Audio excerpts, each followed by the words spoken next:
Hi, kindergarten. Tonight's book is called Lend a Helping Hand by Stan and Jan Berenstain.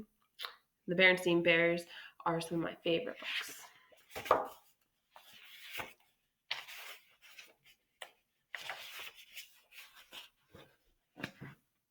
Mama and Papa Bear were like most parents. They wanted the best for their cubs. Brother and sister were like most cubs. They wanted the best for themselves, and not only the best, but the biggest and the most as well. The best place in front of the TV, the biggest piece of cake, and the most jelly beans. Move over. No, you move over. I'll take that one. Oh, no, I'll take that one. I've got the most. No, I've got the most.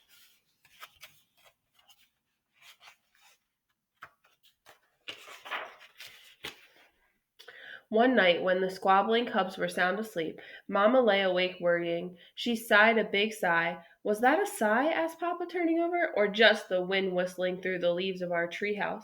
We've got to find a way of teaching brother and sister to mend their selfish ways, she said. Do you have any suggestions? But zzz was Papa's only suggestion. He had fallen asleep, leaving Mamma alone with her thoughts. I've got to find a way, thought Mama, to teach them that it's just as important to help others as it is to help themselves. But how?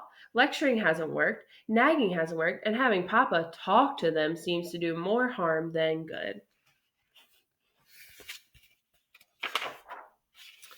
As Mama lay there, she thought about how cubs learn. Cubs learn by doing. They learn to walk by walking. They learn to run by running. They learn to climb by climbing. That's the answer, thought Mama. The cubs will learn to help others by helping others. But questions of who, when, and where went unanswered as she drifted off to sleep. As it happened, those questions would soon be answered. The who turned out to be Ms. McGriz, the elderly widow who lived just down the road. The when turned out to be the very next day, and the where turned out to be at the checkout line at the supermarket.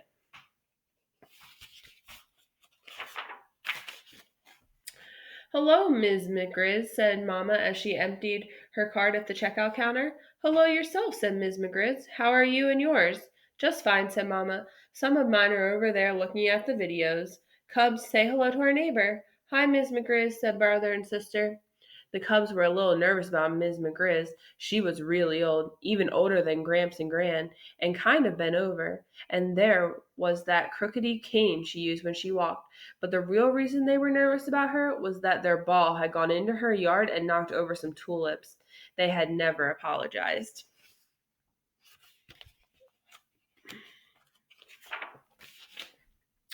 When Mamma and the cubs were loading their groceries into the car, Miss McGriz came out of the supermarket pushing her little collapsible shopping cart. Where are you going? Called Mamma. To the bus stop, she said. The bus goes right by my house. So does our car, said Mamma. Cubs, help Miss McGriz into the car and put her things in the trunk.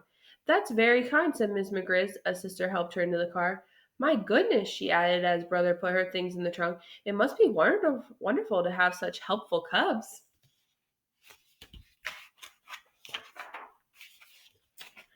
Yes, it is, said Mamma as she started the car. Most of the time. It certainly would be wonderful for me, said Miss McGriz. Oh, said Mamma. When the cubs realized they were being talked about, they leaned forward to hear better. Yes, said Miss McGriz. I need a little help with something. By now, brother and sister were leaning so far forward that the seatbelts were pulling at them. Thought Mamma. Maybe this is the chance I've been looking for. The chance for brother and sister to learn to help others. I wonder, said Miss McGriz, and this is just a thought, but I wonder if perhaps brother and sister could find the time to help me clean up my attic. It's an awful mess. I'd pay them, of course. Brother and sister looked at each other. They didn't say anything, but their expressions spoke volumes. Help Miss McGriz clean her attic? What about soccer? What about listening to music with Lizzie? What about playing video games with Cousin Fred?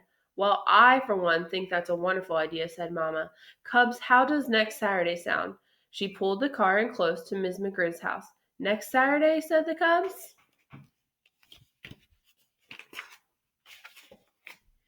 Then it's a deal, said Mamma. Hop to it, cubs. Let's help Miss McGrizz get her things into the house. As the cubs helped, they saw next Saturday slipping away in the dusty haze of a miserable, boring old attic.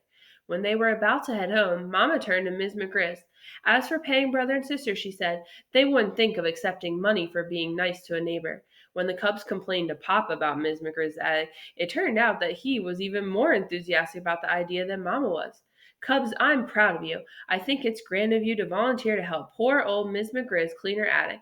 But Papa, we didn't exactly volunteer, said Brother in a small voice. Nevertheless, said Papa, it's a wonderful thing that you're doing. I think you might find it interesting. You never know what you might find in an old lady's attic. Careful now, said Miss McGriz. These steps are rather rickety. It was Saturday morning, and the cubs were following her up to the attic. When they reached the top of the steps, brother and sister just stared for a minute. Well, here we are, said Miss McGriz. They were indeed. A strange feeling came over the cubs as they looked at the piles of old things. It was as if they had walked into the middle of her whole life. There was a dressmaker's dummy with half a dress pinned to it. There were old magazines. There was an amazing ship in a bottle. Wow, said brother, it has all the rigging. That was my late husband's hobby, explained Miss McGriz. What's this? Asked sister. A radio, of course, Miss McGriz said. A radio, said sister. It looks like a little cathedral. Do you think it still plays? Asked brother. Let's plug it in and find out, said Miss McGriz.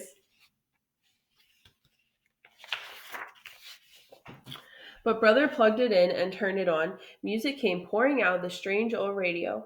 Rock music, as the cubs stood listening to rock music coming out of a radio that looked like a cathedral, they had the funniest feeling about how time works. It went back into the past and forward into the future, but now it was the present and they had work to do. Papa was right. Ms. McGriz's attic was kind of interesting. Ms. McGriz organized two really big boxes. One was marked throwaways and one was marked keepers. You know, said brother, we're going to have a system if we're ever going to get this job done. Ms. McGriz agreed. Here's what they did. They sat Miss McGriz in an old comfy old chair and brought things for her to decide about. Then she looked at each thing and said, keep it or chuck it. But as the morning went on, the cubs began to worry. It seemed to brother and sister that she was chucking some pretty interesting things. They were beginning to get an idea. It was just before lunch when the cubs found some really interesting things. What's this, Miss McGriz? Asked sister. It looks like a really old Barbie doll. A really, really old Barbie doll. That's what it is, she said. It's the original Barbie I had when I was a cub. Then brother found something in a box of old papers. It was a baseball card. I can hardly believe my eyes, he said. This looks like the Babe Bruin rookie card. That's probably what it is, said Miss McGriz. My late husband was a big Babe Bruin fan. After lunch in the attic, the cubs told her their idea. There's a lot of great stuff in here, said brother. You shouldn't throw it away. But what should I do with it? She asked. Have a garage sale, said sister. Goodness, said old Miss McGriff. I don't know about that. I don't have a garage. You have a yard, don't you? Said brother. You could have a yard sale. And that's what happened. Mama and Papa pitched in and helped. The very next Saturday, Ms. McGriz had one of the most successful yard sales ever held in the neighborhood. Ms. McGriz appreciated the Cubs' help very much and wanted to pay them something, but Mama still wouldn't hear of it. She did allow them to accept gifts, however.